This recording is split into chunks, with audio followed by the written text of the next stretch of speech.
Hello student, स्वागत है आपको एक बार फिर से आपके अपने यूट्यूब चैनल रस्तोगी कोचिंग में।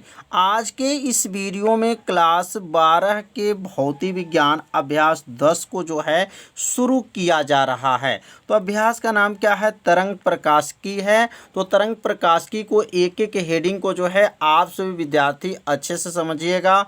जहां आपको समझ में नहीं आवे वहां पर आप सभी विद्यार्थी जरूर कमेंट कीजिएगा।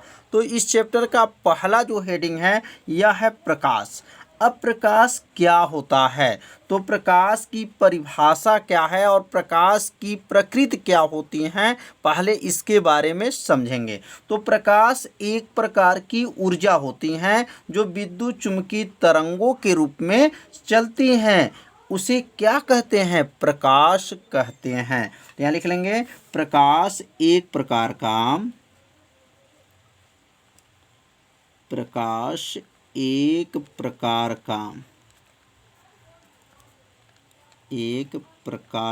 क्या है?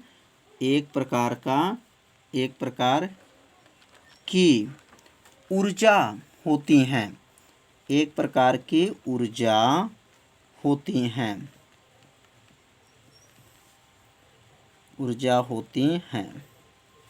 जो विद्युत चुम्बकीय तरंगों के रूप में, विद्युत चुम्बकीय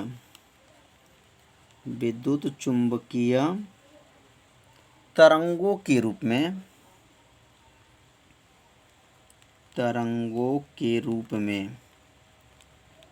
रूप में संचारित होती हैं। संचारित मतलब चलती हैं। संचारित होती हैं उसे प्रकाश कहते हैं। उसे क्या कहते हैं? प्रकाश कहते हैं।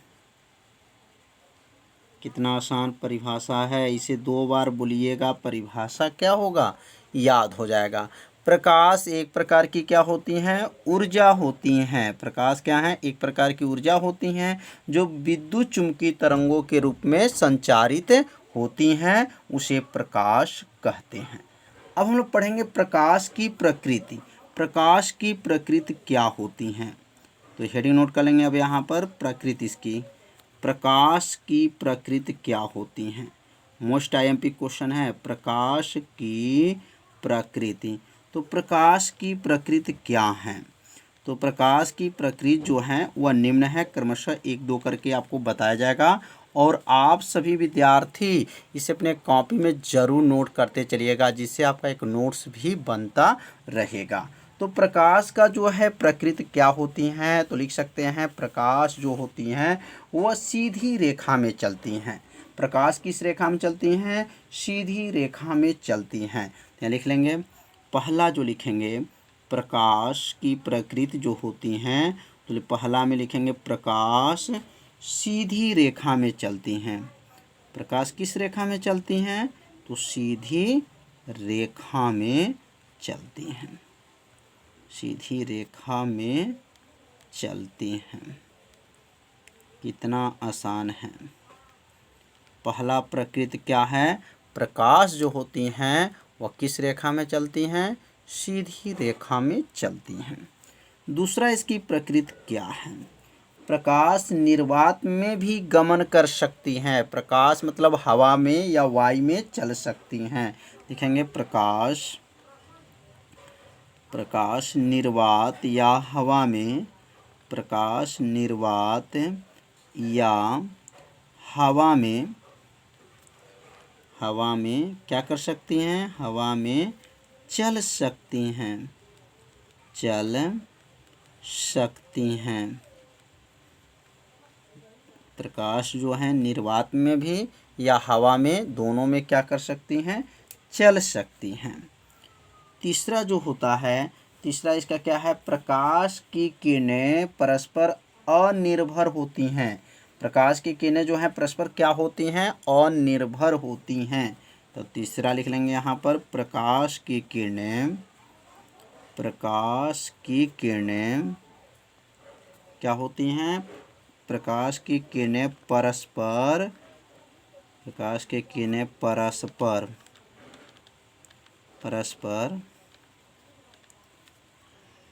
अनिर्भर होती हैं,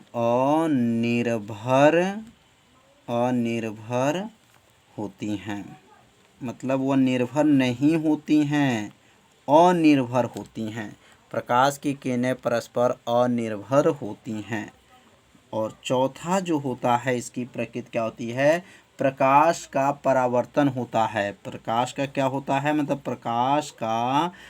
प्रकाश में जो है, ऐसे भी लिख सकते हैं, प्रकाश में परावर्तन का गुण पाया जाता है। प्रकाश में किसका गुण, परावर्तन का गुण पाया जाता है, परावर्तन का गुण पाया जाता है,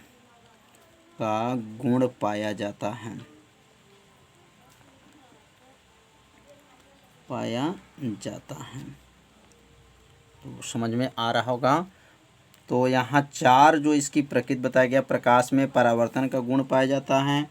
अगला जो है लिख सकते हैं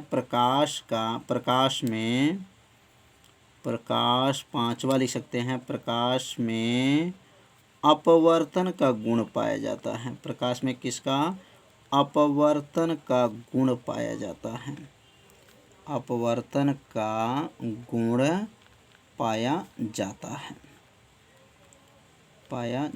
है। अगला लिख सकते हैं, छठवां जो लिख सकते हैं कि प्रकाश के अंदर जो है ध्रुवण का गुण पाया जाता है। लिख सकते हैं यहाँ पर, प्रकाश में ध्रुवण का गुण पाया जाता है। ध्रुवण, अब ध्रुवण क्या होते हैं, आगे चल के जो है प्रकाश का ध्रुवण भी पढ़ना है। प्रकाश में ध्रुवण का गुण पाया जाता है, पाया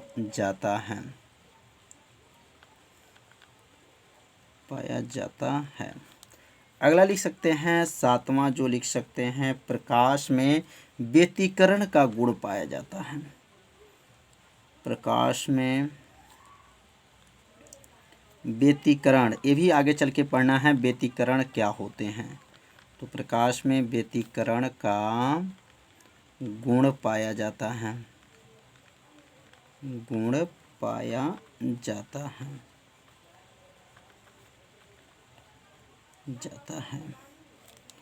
प्रकाश में वर्ण विक्षेपण होता है। प्रकाश में क्या होता है, वर्ण विक्षेपण होता है।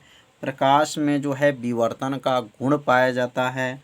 तो आगे लिख लेंगे, प्रकाश में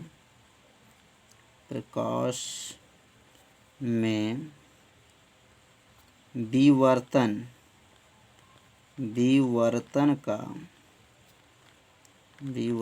का गुण पाया जाता है, कितना आसान है। प्रकाश में व्यतिकरण, प्रकाश में ध्रुवण, प्रकाश में विवर्तन का गुण पाया जाता है। अगला लिख सकते हैं, नौवां जो इसमें प्रकाश में क्या लिख सकते हैं, प्रकाश में वर्ण विक्षेपण का गुण पाया जाता है। लिखेंगे, प्रकाश में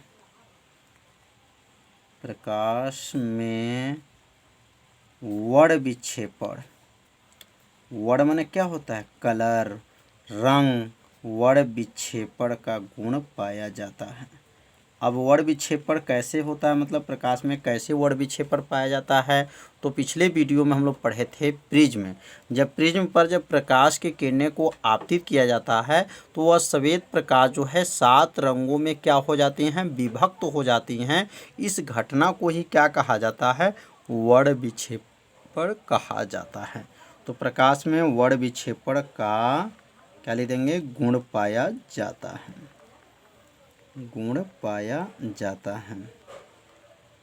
इतना आसान है, बस थोड़ा सा आपको ध्यान देंगे। आपका 9 जो है आपको क्या है, प्रकाश की प्रकृति आप याद कर सकते हैं। और अगला जो है लास्ट जो है, इसका 10वां भी लिख सकते हैं। 10 जो है, प्रकाश में वैद्युत प्रभाव का गुण पाया जाता है। माने प्रकाश के अंदर जो है वैद्युत का भी आपका जो है गुण पाया जाता है। तो अगला लिख लेंगे, प्रकाश में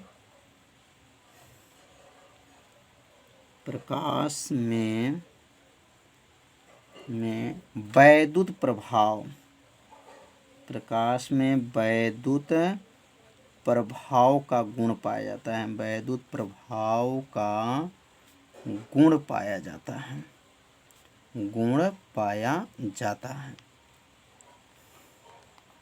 तो कितना आसान है, टोटल क्या हो गया 10 जो है यहाँ पर प्रकाश की प्रकृति को बताया गया। तो ये 10 प्रकृति को जो है आप सभी विद्यार्थी अपने कॉपी में क्या कर लीजिए, इसको नोट कर लीजिए। अब हम लोग क्या पढ़ेंगे, प्रकाश का परावर्तन का पढ़ाई तो हो चुका है, अपवर्तन का भी पढ़ाई हो चुका है।